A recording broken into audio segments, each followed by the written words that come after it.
So some important things to remember about a system of equations is that the solution has two meanings. It's number one, the point that is true for both equations. So when you plug it in, it makes both sides work. We're going to do an example about that. And it's two, where the graphs intersect. So this point right here would be the solution because that is where our two lines intersect. Now sometimes you have a system with no solution. No solution would mean it's another way of saying no intersection.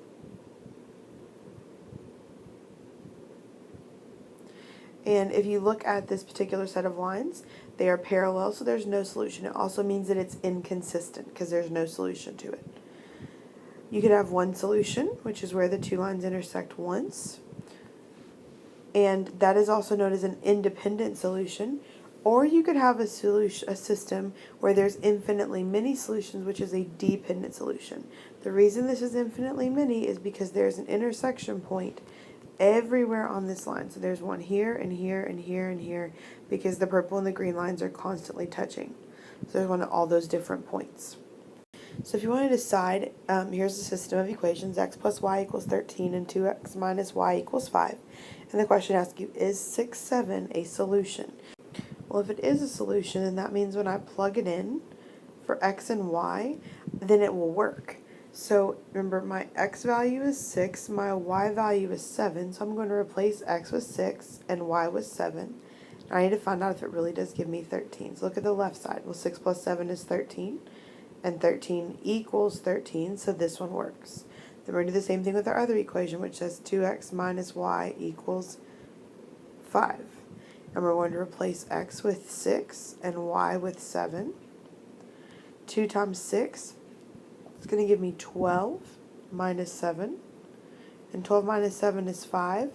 And 5 equals 5. So yes, this is a solution because both of these equations worked out to be true. When you're looking at a graph, if you're trying to find the solution, you're simply looking for where they intersect, which these two lines intersect here. So their solution, remember it's always in an ordered pair format, is going to be the ordered pair 1, 2. Because from 0, 0, you go over 1 and you go up 2 and you find the point where they intersect.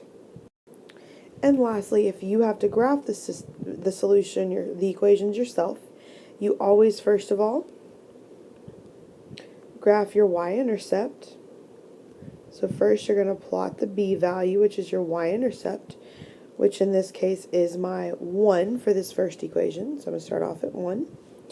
And then your second step is you're going to rise and run with your slope, which your slope is always the number in front of x. We do need to make it into a fraction, so we're going to put 3 over 1. So if my slope is 3 over 1, that tells me to rise 3 and run 1. So from my point that I already have, I'm going to rise 3 and run 1, and that's where my first point is going to go. And then I'm going to rise 3 again and run 1, and that's where my next point will go. I can also do the opposite of going up and right, and I can go down and left. And if I did down and left, I would have another point here and here and here. So if I connect my dots, this is the line I end up with. So we're going to do the same thing for the second equation. So my y-intercept is plus 5. And my slope in this case is the number in front of x. Well, there's no number there, so I know I can put a 1. I need to make it into a fraction, so it's technically negative 1 over 1. The negative tells me to go down. The positive 1 tells me to go right. So I'm going to go down 1 and right 1.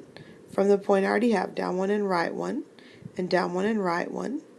And down 1 and right 1, and down 1 and right 1. And as you can see, our lines have actually already intersected. The point of intersection was this point here, which is the ordered pair positive 1, positive 4. So this would be my solution. Remember, your solution is wherever the two lines intersect.